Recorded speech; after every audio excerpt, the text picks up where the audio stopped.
नमस्कार दोस्तों, मेरे YouTube चैनल पे फिर से एक नया वीडियो लेके आज मैं ये वीडियो बना रहा हूँ। और ये वीडियो एक्चुअली हम सभी लोगों के लिए बहुत ही इम्पॉर्टेंट है, जो हम जीवन में ये अक्सर ये सोचते हैं या फिर देखे हैं कि कम पढ़े लिखे लोग जो हैं, जो कम पढ़े लिखे हैं, वो ज़्यादा जो पढ़े लिखे हैं उन लोग से भी सफल हो जाते हैं या फिर सफल हैं। ऐसा नहीं बोलेंगे कि सफल नहीं है, वो लोग भी सफल हैं। हम लोग कंपैरेटिवली अगर देखेंगे तो ज़्यादा पढ़े लिखे लोग ही सफल होते हैं। लेकिन ऐसा भी है कि हम आसपास में जो है वो लोग भी, मतलब जो कम पढ़े लिखे हैं, वो ज़्यादा पढ़े लिखे लोगों से भी ज़्यादा सफल होते हैं। ये हम अपने समाज में या फिर अपने आसपास या फिर अपने सोशल में या फिर कहीं भी आप ये जज कर सकते हैं कि वो लोग भी सफल हैं। जीवन में सफल तो होता ही है, लेकिन कंपैरेटिवली वो लोग क्यों सफल होते हैं? जो पढ़े लिखे कम हैं। तो हम आज इसी बात को समझते हैं और इसी बात को लेके मैं एक वीडियो लाया हूँ जो एक्चुअली वॉइस ओवर है।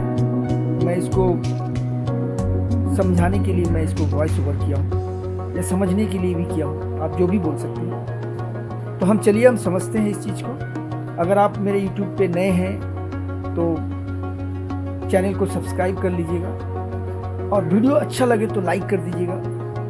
और हर बार की तरफ मैं यही बोलूँगा कि मेरे को थोड़ा सा सपोर्ट कीजिए। मैं उन चीज़ों को लाता हूँ हमारे YouTube चैनल पे जो जीवन से रिलेटेड है।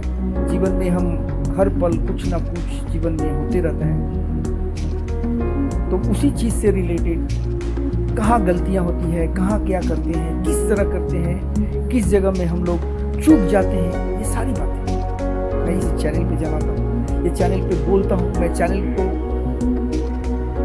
इसीलिए मैं आपसे रिक्वेस्ट है कि चैनल पे बने रहिए और चैनल अच्छा लगे या हमारा YouTube चैनल अच्छा लगे तो सब्सक्राइब कर लीजिएगा और लाइक ज़रूर कीजिएगा अगर वीडियो अच्छा लगे। चलो तो चलते हैं और समझते हैं कि एक्चुअली कम पढ़े लिखे लोग ज़्यादा पढ़े लिखे लोगों से सफल हो जाते हैं।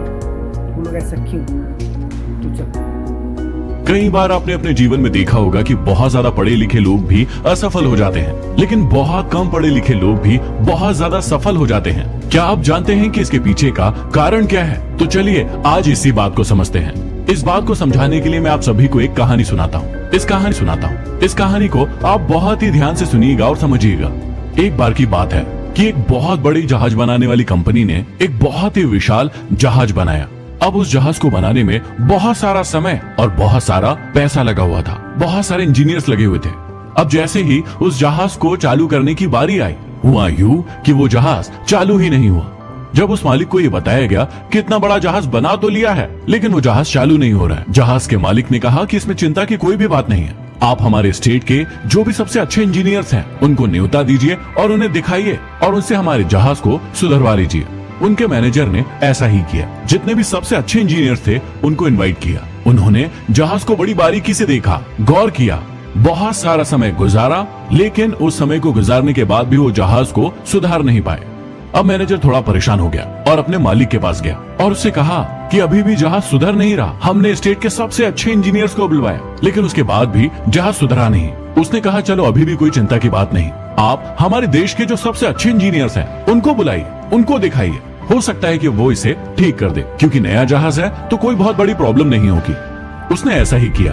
देश के जितने भी सबसे बड़े इंजीनियर्स थे उनको बुलवाया और बहुत सारा समय स्पेंड किया। अब लगभग साल भर गुजर गया। साल भर गुजर जाने के बाद भी जितने भी देश भर के इंजीनियर्स आए थे, वो भी उस जहाज की जो प्रॉब्लम थी उसे ढूंढ नहीं पाए, उस जहाज को सुधार नहीं पाए। अब वापस से मैनेजर अपने मालिक के पास गया तो मालिक ने कहा कोई चिंता की बात नहीं, आप विदेशों से बहुत अच्छे और महंगे इंजीनियर्स बुलवाइए और उस जहाज को दिखवाइए कि ऐसी क्या प्रॉब्लम हो गई जिसकी वजह से जहाज ठीक नहीं हो पा रहा है। अब ऐसा ही हुआ।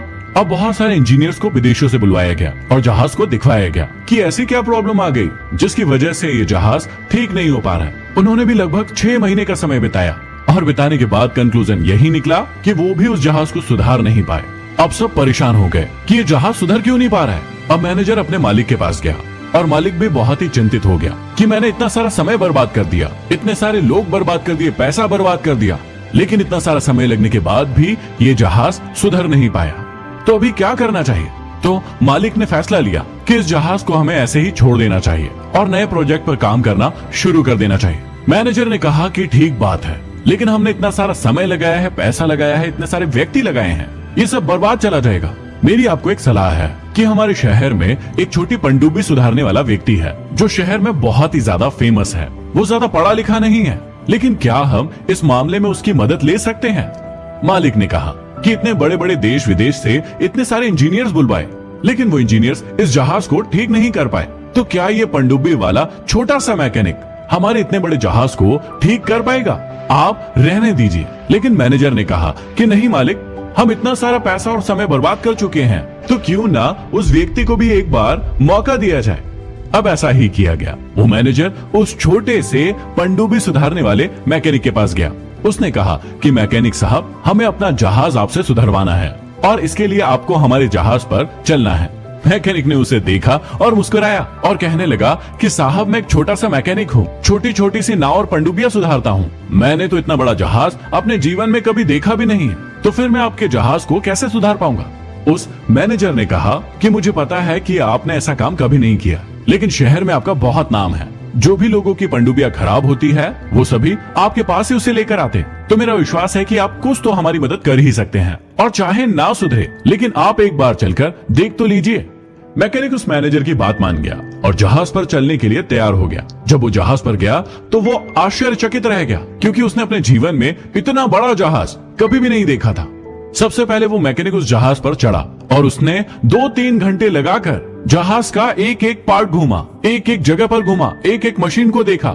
अब मालिक और मैनेजर दोनों वहीं पर खड़े हुए थे। वो दोनों देख रहे थे कि ये छोटा सा मैकेनिक कितना आश्चर्यचकित हो रहा है इतने बड़े जहाज को देखकर। वो मुस्कुरा भी रहे थे और सोच में भी पड़े हुए थे कि इतना छोटा सा मैकेनिक क्या कर लेगा। लगभग 5-6 घंटे तक वो मैकेनिक उस जहाज पर घूमता रहा। अब उसके बाद एक समय ऐसा आया कि वो एक जगह पर जाकर रुक गया और बार बार वहां पर देखने लगा, बार बार सोचने लगा, समझने लगा और वहीं पर खड़ा रहा।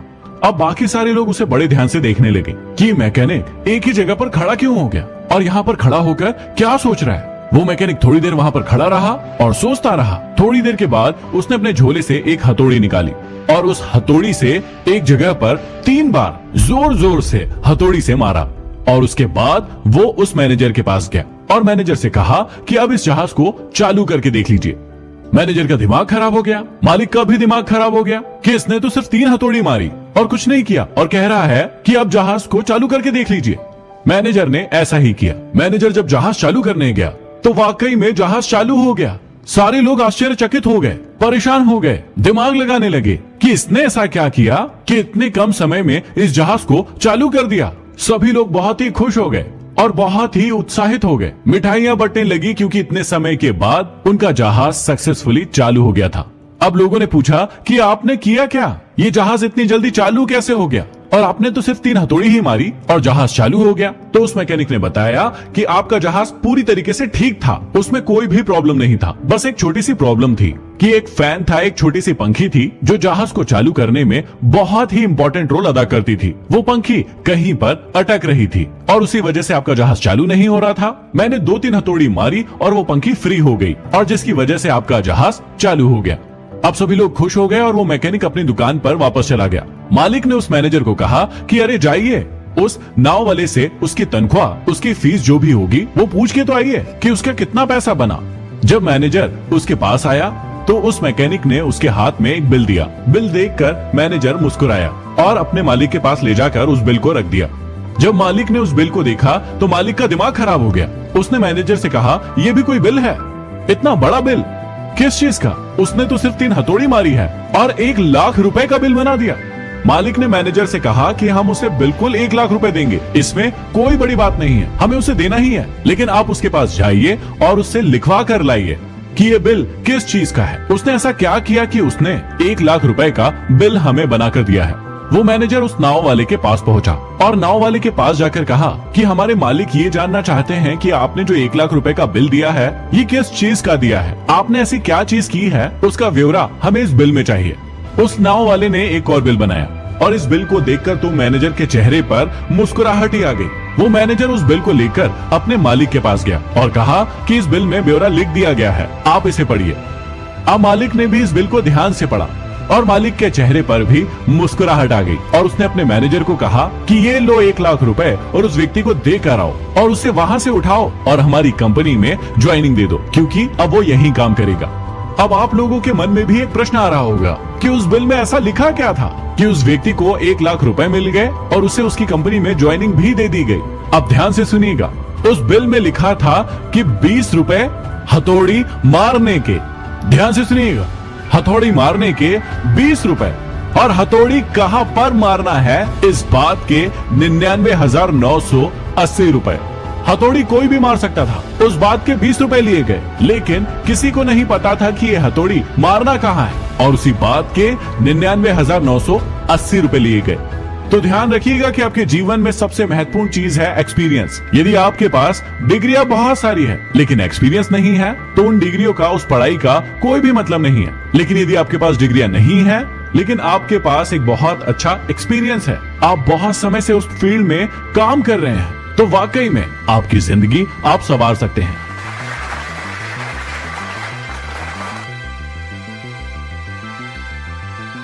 वीडियो आपको कैसा लगा ये ज़रूर बताइएगा और रिक्वेस्ट यही रहेगा कि हम जो वीडियो बनाते हैं या फिर जो भी वीडियो बनाते हैं उस पर आप कमेंट्स करें।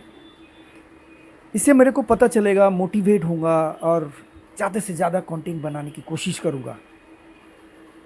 तो कमेंट्स में ये ज़रूर बताइए कि आपकी क्या राय है, आप आसपास में क्या देखते हैं, क्या सचमुच ऐसा होता है। तो मैं आपका कमेंट्स का इंतज़ार करूँगा और मैं फिर से एक रिक्वेस्ट करूँगा कि अगर आप नए हैं मेरे यूट्यूब चैनल पे तो आप चैनल को सब्सक्राइब कर लीजिएगा और लाइक करना ना भूलें। धन्यवाद। फिर से मिलते हैं एक अगले वीडियो में। धन्यवाद।